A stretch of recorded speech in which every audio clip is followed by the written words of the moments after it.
What's up, YouTube? So I got this Tacoma the other day, referred from the, I'm gonna guess a wheel and tire shop, customization shop.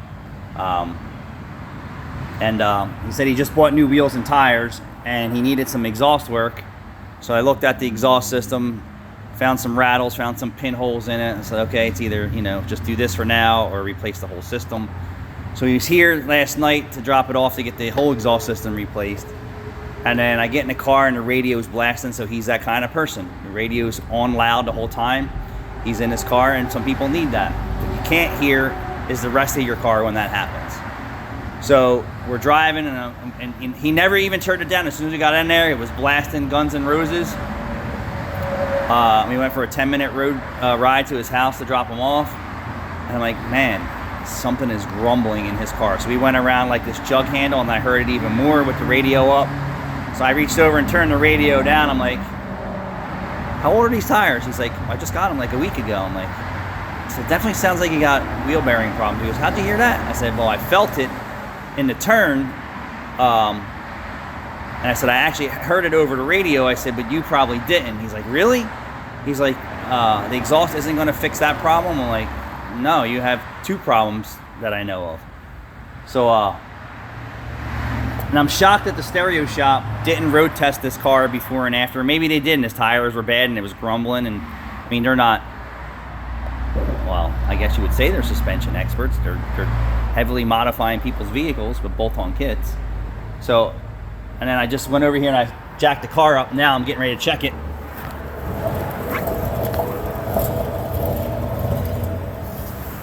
Did you hear that? I'm gonna do it again. It's so loud, just like that. So the tire installer could have just, maybe he didn't road test it. I really don't know.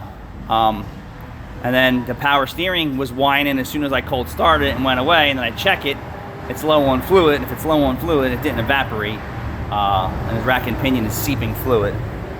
But I mean, you can see these are brand new. I'm like, damn, that sure as hell sounds like tire noise. That's really bad. Like, again, I didn't really pay attention because he was in for exhaust. So when we get out of the car at his house, I ran my hands over. I'm like, yeah, these are definitely brand new.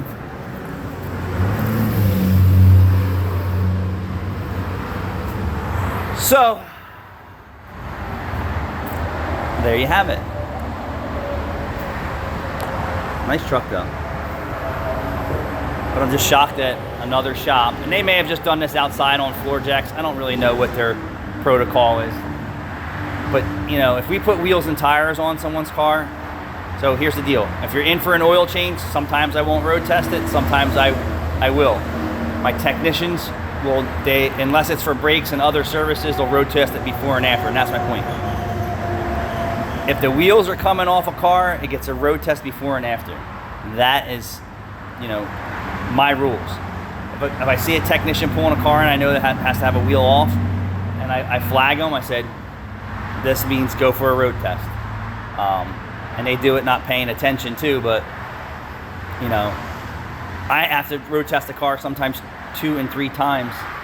Once is the prior road test, bring it in, fix all the obvious problems, which are very audible or whatever the case may be, and then finish the rest of the service, and then advise the customer before we do those repairs, like, hey, this car is such in shambles that I need a second road test to see if there's anything else I missed on the first road test.